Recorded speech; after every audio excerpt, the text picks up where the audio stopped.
अस्सलाम वालेकुम। Chapter number 10, theorem number 3 और लेक्चर नंबर है 11।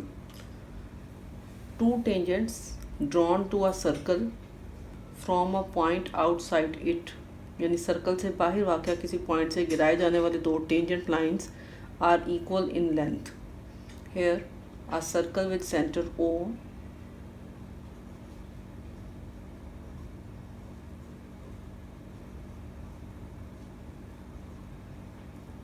a circle with center O. P is a point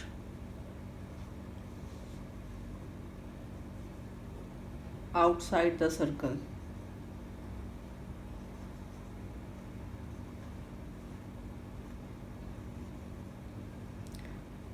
Where PA and PB are tangents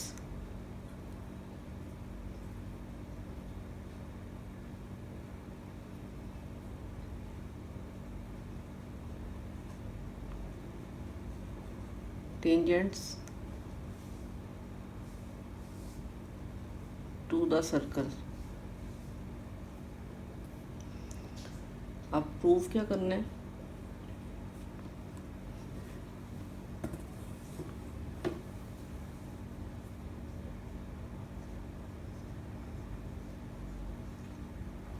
proof ये करना है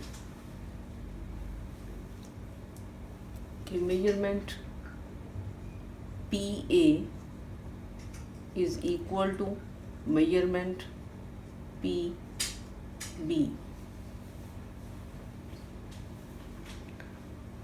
अगला स्टेप है कंस्ट्रक्शन का।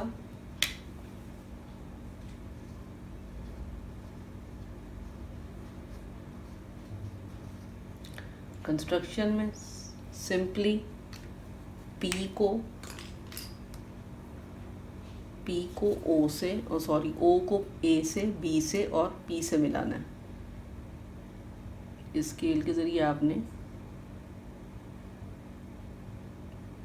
O को A से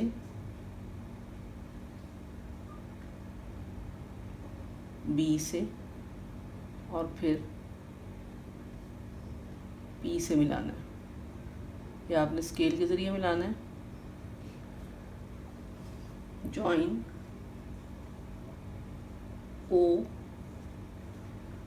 to A, B and P respectively।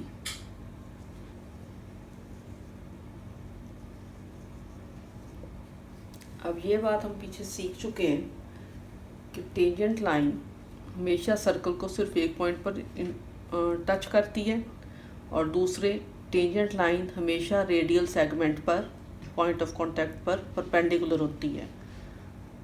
Radial segment और टेंजेंट लाइन एक दूसरे पर परपेंडिकुलर होते हैं, ये बात जानते हैं। तो आते हैं प्रूफ की तरफ। इस वक्त हमारे पास दो राइट एंगल ट्रायंगल्स बन गई हैं, यानी ये भी परपेंडिकुलर है और ये भी परपेंडिकुलर है। तो सबसे पहले हम ये लिखते हैं कि measurement angle A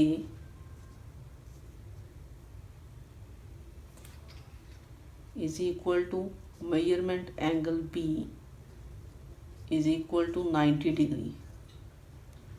tangent line, reason tangent line is perpendicular to the radial segment। दोनों के लिए सेम रीज़न है। Tangent line is perpendicular to the radial segments. अगर आपका एक लाइन में नहीं लिखा जाता दूसरी लाइन में लिख सकते हैं रीज़न को। ये बात हम पहले से जानते हैं। अब कॉरेस्पॉन्डेंस करते हैं। इन कॉरेस्पॉन्डेंस ट्रायंगल, अब ये राइट एंगल्स ट्रायंगल्स बन गई हैं। In correspondence triangle A O P correspondent to triangle BOP। दो राइट एंगल्स ट्राइंगल्स हैं। अब इनमें पहले राइट एंगल बता देते हैं मेजरमेंट। एंगल ए या angle A is congruent to angle B. Each is a right angle, वजह हम ऊपर बता चुके हैं। Each is right angle. Next O P is congruent to O P. O P देखा जाए तो लाइन, दोनों लाइन सेगमेंट ओ पी दोनों ट्राइंगल्स की फॉर्मेशन में इस्तेमाल हो रही है, यानी दोनों ट्राइंगल्स की कॉमन साइड है। O P is congruent to O P, common. और अगर हम राइट एंगल ट्राइंगल के हिसाब से देखें तो ये राइट एंगल की ऑपोजिट साइड है। इस ट्राइंगल में भी और इस ट्राइंगल में भी राइट एंगल की ऑपोजिट साइड है, यानी हाइपोटेनस इसको कह सकते हैं। थर्ड बात जो कि सर्कल के अंदर हर सर्कल में कॉमन होती है कि रेडियल सेगमेंट्स कॉन्ग्रुएंट होते हैं। O A is congruent to O B.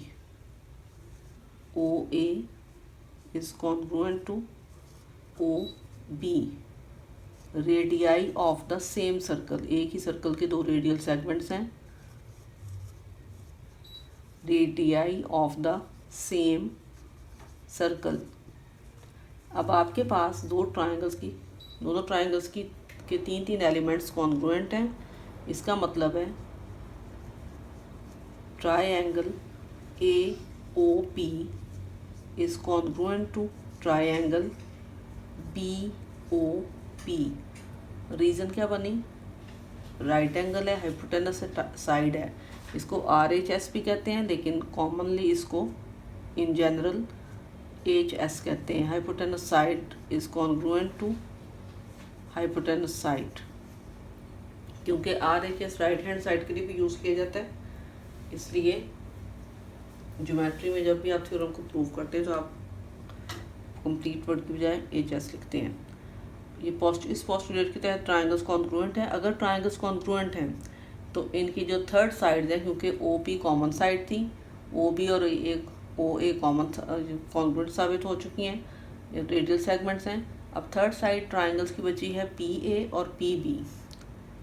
Therefore PA is congruent to PB। Reason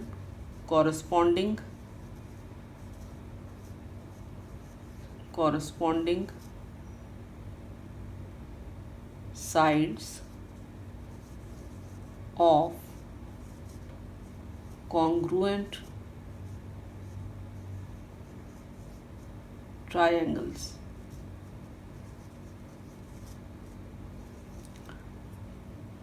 और अगर कॉन्ग्रुएंट है ये, यानी of same size end of same shape है, तो इसका मतलब है इनकी लेंथ बराबर है, यानी इनका साइज़ हम सेपरेटली भी बता सकते हैं कि इनका साइज़ भी बराबर है। यानी measurement PA is equal to measurement PB, और यही चीज़ आपने प्रूव करनी थी।